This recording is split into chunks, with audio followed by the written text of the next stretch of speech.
Why am I defamed? A heart-wrenching story. Written and narrated by Raja Sharma. This story will shake you to your core and force you to question. Can such fathers exist in this world? Every story that Sharma Ji crafts is carefully worded and touches the depths of your heart. If you like this story, please give it a like. And if you wish to support, share it with your friends. Each of our stories is unique and offers a new message every time. So listen carefully. When Urmila's father passed away, she was only 19 years old. Her younger brother was 11 and her younger sister was 14. For a few months after their father's death, they survived on their savings. But soon, those funds began to deplete. Before passing away, their ailing father had mortgaged their 4-room house and borrowed around 7 lakhs for his treatment and his children's education. However, he could not free the house from the moneylender before his death. After their father's passing, the moneylender, who had taken the house as collateral, began visiting their home, sometimes asking for tea or making other demands. Their poor mother seemed to have lost her voice, and the relatives started pressuring her to marry the moneylender as his second wife, as his first wife had died years ago. Finally, under pressure from relatives, Urmila's mother agreed to remarry the moneylender.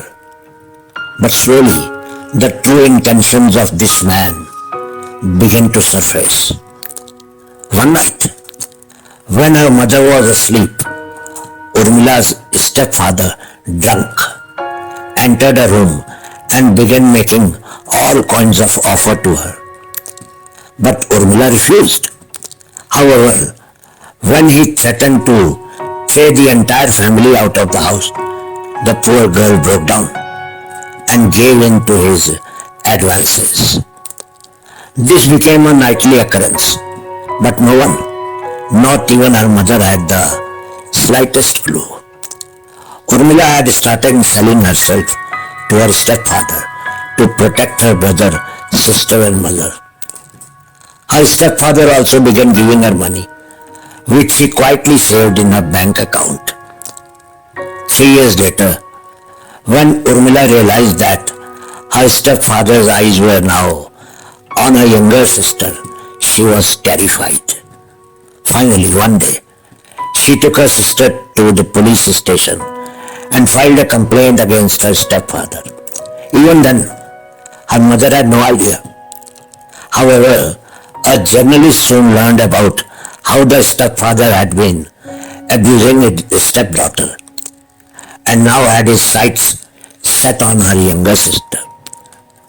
Urmila kept her younger sister away from the police and the press, enrolling her in a hostel far from the city. One night the police arrested her stepfather, but he was released soon after, thanks to his wealth and influence.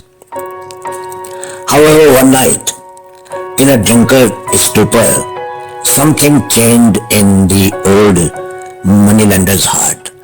He ended his life by hanging himself in their house. Urmila took care of all the arrangements for his last rites, but only a few relatives, those who truly sympathized with the family, attended the funeral. As they prepared his body for cremation, the eyes of the relatives were filled with hatred. But this hatred was not for the abusive stepfather. It was directed at the young woman, Urmila, who had exposed the vile deeds of her stepfather, and in doing so, brought shame upon the family in the eyes of the relatives. After the funeral, the relatives began to hurl insults at Urmila, calling her names. But Urmila turned towards the burning pyre, spat in disgust, and walked away, leaving the stunned crowd behind. She boarded a bus heading for the city, where she needed to bring her younger sister back home.